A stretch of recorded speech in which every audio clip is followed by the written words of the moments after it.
Suhail says, can your parents, especially the father, can he have all control over your money and finance, as there is a hadith where the Prophet ﷺ says, all that belongs to you is your father's? The hadith is authentic, and the people understood it wrongly. أنت ومالك لأبيك. The letter lam or L, does it refer to possession, or does it refer to permissibility to use?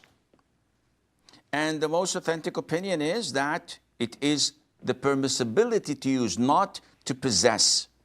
Otherwise, if the hadith meant that you and your wealth, all that you possess, belong to your father, if this is what the hadith means, therefore, if you were to die, there is no need for your wife to inherit, your children to inherit, your mother to inherit, because your father will take everything. He says, all what my son possessed during his lifetime is mine.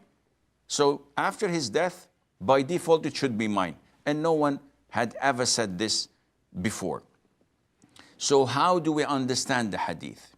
We understand the hadith that the father has interest in what his son or daughter possess and own.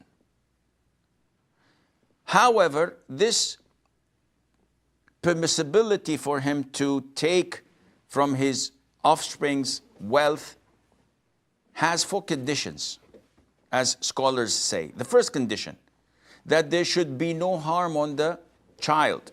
So if my father comes and says to me, you know these medication you take for your diabetes or for your blood pressure, whatever, I'm going to take them all because I need them.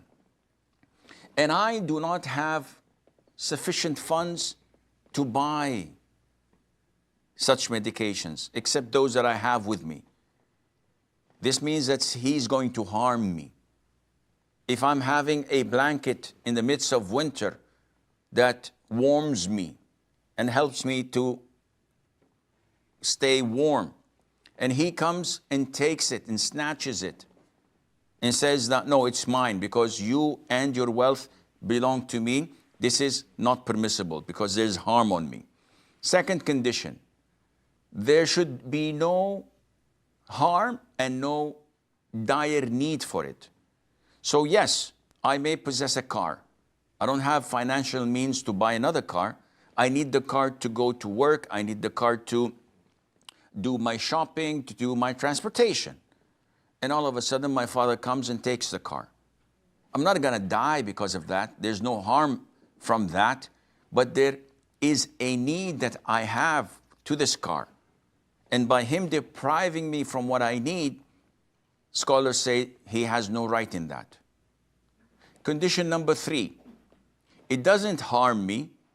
I have no need for it. I have a lot of it.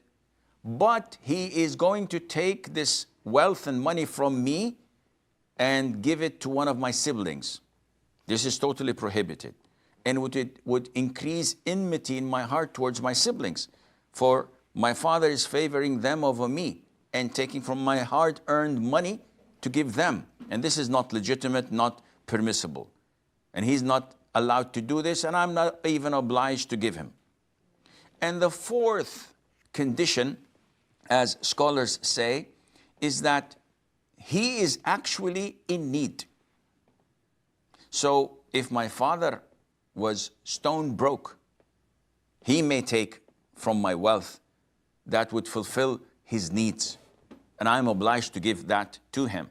But if he's rich, yet he doesn't want to take from his own savings, and he comes to my house and he takes from my wealth, and he says that you and what you possess belong to your father. No, this is not permissible. And I know few rich men who, mashallah, they are rich and wealthy, yet they insist that their kids buy them cars, buy them tickets, pay for their rent, do things that they don't need because they have money, but they want to keep everything for themselves. The children are not obliged to do this, and Allah Azza wa Jal knows best.